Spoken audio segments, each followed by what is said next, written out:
Difficulty will serve or master. Fear, anxiety, inclinations. They all serve or master. We must learn to send our inclinations to school, to teach them how to behave, how best to serve, and to learn their true value. So that is key one. Get in charge. You be the master. It pays to take a look often and examine all the parts of your life and all the things that you are involved in and all the things that are affecting you so that you can get an intelligent answer to the question, who's in charge here? It's so easy when you get something started to unwittingly relinquish the reins of authority so that it begins to subtly but surely take over. Soon you become the servant. It dictates, it demands, and you respond. So let's turn this whole challenge around. You take over the reins of authority. You subtly but surely take charge. You dictate, you demand, and you will be delighted to see early signs of positive response from your enterprise, your business, and your life. The next time management essential is to learn to say no. I had some difficulty here. It is so easy to say yes to everything, trying to be a nice person, and then have to spend all that time trying to come up with excuses to get out of the obligation. It's one of the great time wasters. How much better to say, no, I don't think I can, but if that changes, I'll give you a call. And isn't it a better feeling to call someone with the good news, I can come, than with the bad news, guess what? I can't come. When in doubt, learn to say no. A friend of mine, Ron Reynolds, has a good saying, don't let your mouth overload your back. That's a great thought to keep in mind when scheduling your time. Here's the next tip. When you work, work, and when you play, play. For time efficiency, and for that good feeling that comes from doing something without any guilt feeling, don't mix the two. Many years ago, I used to say, I've got to get my family to the beach. I've been promising to take them to the beach. What are they going to think if I don't take them? Now guess where I am while I'm thinking about the beach? Right, at the office. Now I finally get my family to the beach, but at the beach I'm saying, I should be at the office. I have so much to do. Now I've messed up my beach time with the family by thinking about the office. So I learned this lesson. Make a play day, and a work day, a work day. Don't mix the two. Sure enough, if you say I'm going to take off at 3 o'clock and go play, guess what you are thinking about all morning? Taking off to go play. So don't play at work, and don't work at play. It's a great rule to follow to ensure that your time is used more effectively. Now, I know all of this has to be modified to fit your particular situation. No one rule will apply to all, but keep the main thought in mind. Separate work and play. When I take a lecture tour to Spain or Africa or Australia, I make it a work trip. Every day is filled with lectures, speeches, and business conferences. Then I arrange a play trip, because when I play, I really want to play. A builder friend of mine now has the luxury of working a week and taking off a week.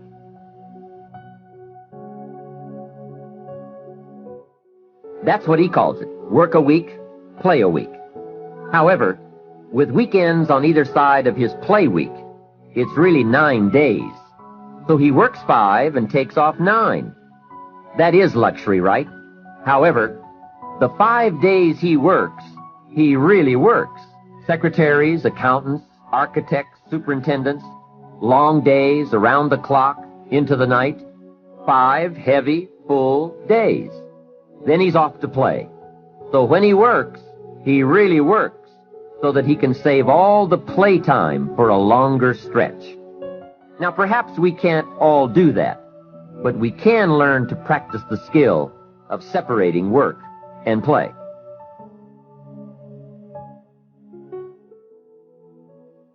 The next time management essential is to analyze how you are. Then, if the challenge calls for it, you must either change how you are or change your procedure. That is productivity waiting to make time pay. Self-analyzing. The first thing to analyze is your periods of greatest productivity throughout the day.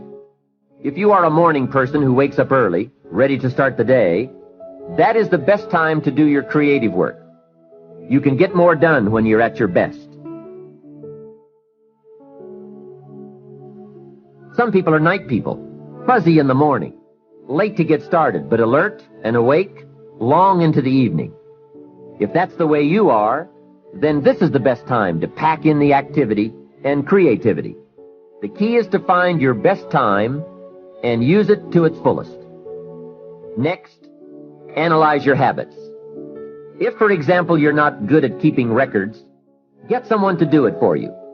If you have promised yourself that you're going to keep your records or balance your checkbook, and this has been going on for a few years, it looks like you aren't that kind of person.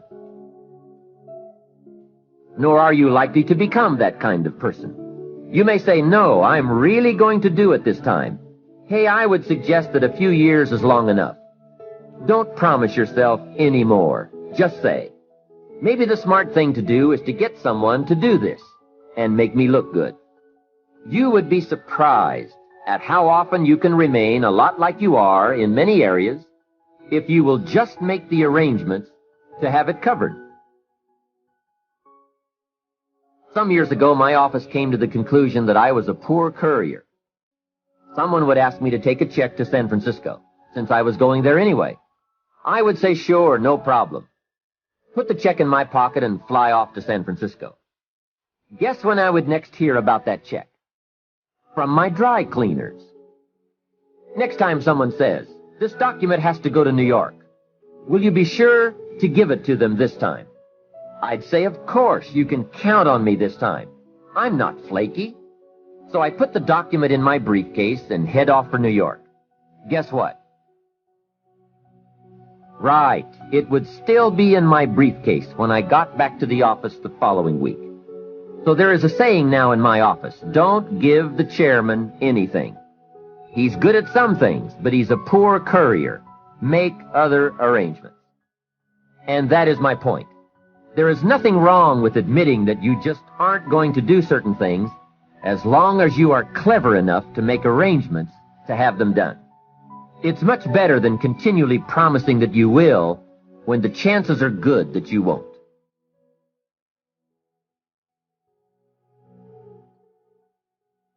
Next time management essential, the telephone.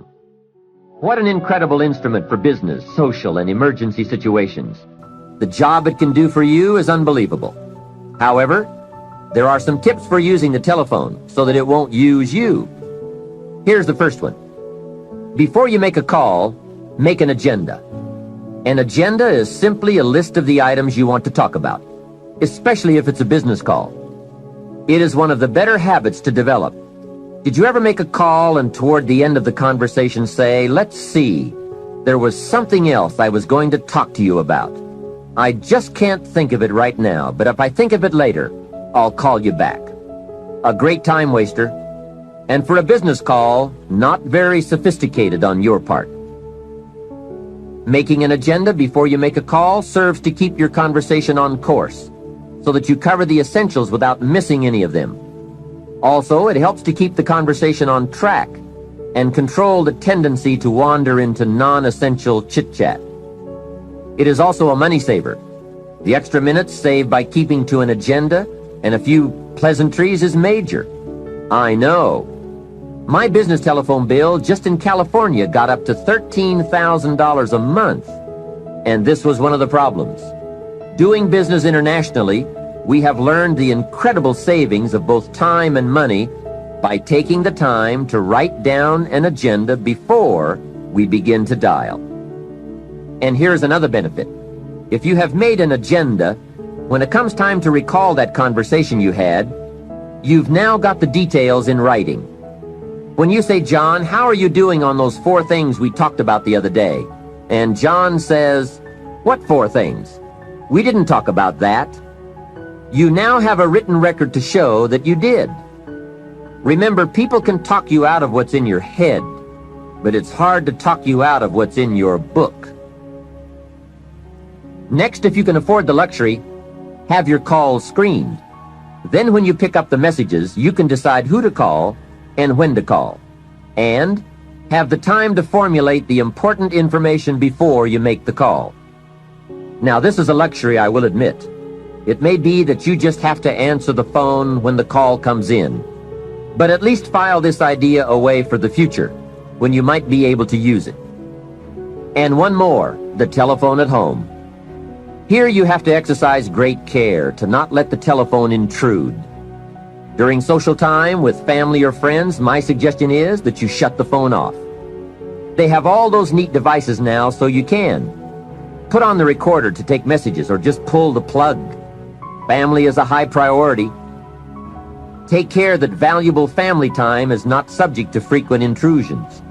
If you set up this rule, you will not only have uninterrupted time with your family and friends, but also they will give you high marks for caring about them enough to make them a priority. Now here is the last part of time management. Learn to think on paper. From all of my experience working on many projects and in many countries, one of the major time savers is thinking on paper. It is so important to take things out of your head and put them on paper, then work from the paper. Building your business is a lot like building a house. You take the ideas out of your head, put them on paper, and then build from the plan. We have a saying on this idea: operate from document, not from thought. It's just about over when a person wakes up in the morning and says, "Let's see, what shall I do today?" Too late, right? The best thing you can do now is to take today off and at least plan tomorrow. Let me give you 4 major ways to think on paper. The first is a journal. I spend a lot of time talking about journals in my lectures and programs, primarily because it is such an invaluable tool for the serious student of the better life. A journal is merely a gathering place for all the good information that comes your way, from sermons, from books, from lectures, from business conferences, magazines, thinking time, research, any source of information that you feel is worth keeping. Don't let the good ideas of life escape you. Remember, most good ideas usually only come by once. Get into the habit of capturing them with pen and paper by making daily use of your journal. Now maybe you won't write in it every day, but at least make sure it's with you every day. Here's the second way to think on paper: a projects book. This is simply a ring binder with tabs in it to help you keep track of all the current people and projects you are involved with and need to work on to make all the parts of your life work to the maximum. If you are working with people, give them each a tab in your projects book. Then under this tab, you keep a running account of all the current information you need to know about that person: performance, family, goals, strengths, needs, perhaps even some graphs showing recent progress or comparisons to past performance. Essentially, you make a note of all the information you need to know so that when you sit down to have a meeting with this person, you have all the pertinent facts there before you in order to have a meaningful and productive conversation. Without this habit, it's so easy to take up time talking with someone and get so very little accomplished, because most of the meeting ends up by being devoted to bringing you up to date on the facts you could have already had in your projects book. Now, depending on your particular business or enterprise, you might want to have a tab for each office or each department or each ongoing project. On a more personal level, you might want to have a tab for each family member or for your personal projects, investments, finances, game plans, and so forth. It's just an effective way to keep all the key pieces of information readily available so you won't have to be continuously hunting through files and drawers for the data. It is the best way I know of to study your business and life projects. A projects book is a guideline for this study. We simply don't study files. They are for storing information. The projects book is for the daily or weekly summary accounting of all the pieces. like a financial statement of your business at the end of the month. In fact, that is one of the sections in your projects book. And another secret. With a guideline to study, it keeps you on good mental track. If you try to study your business and your life in your head, you will for sure miss something, miscalculate, or let your mind go undisciplined in those high thought areas where the ideas and plans and inspiration for fortune lie. It's the organized, better disciplined thought that produces abundance. Everyone is thinking, but mostly about how to get by. I'm asking you to develop these tools and disciplines to think about how to become wealthy and happy, powerful and influential, sophisticated and unique. The next way to think on paper is to keep a day timer, a daily log of your list of things to do and your appointments and schedules. This is where I also keep the agenda for my telephone calls. It becomes a clear and useful record. If you have a business and need to keep track of expenses for income tax purposes, your day timer should also accommodate this need. A day timer is also a good place to record telephone numbers and other key information that you need on a daily basis. Basically, it's a way of keeping a record of your daily activities. Your day timer can also be used as a gathering place for all the details or highlights from your day which need to be logged into your journal or projects book at a later time. It's just an efficient means of keeping track of your days and scheduling your projects and appointments. I strongly recommend that you develop the day timer habit. It only takes a few minutes a day to keep your records up to date, and the time and information you save by using one is massive. Now here's the fourth way to think on paper. The all-important game plan. A game plan can make all the difference in the world in how your months and years work out for you in terms of both accomplishment and satisfaction. Whether you do business at home, down the street, within the community, or around the world, game plans are essential for maximizing productivity. Here's a phrase worth remembering, and that is, don't start the day until you have it finished. That idea is worth the money.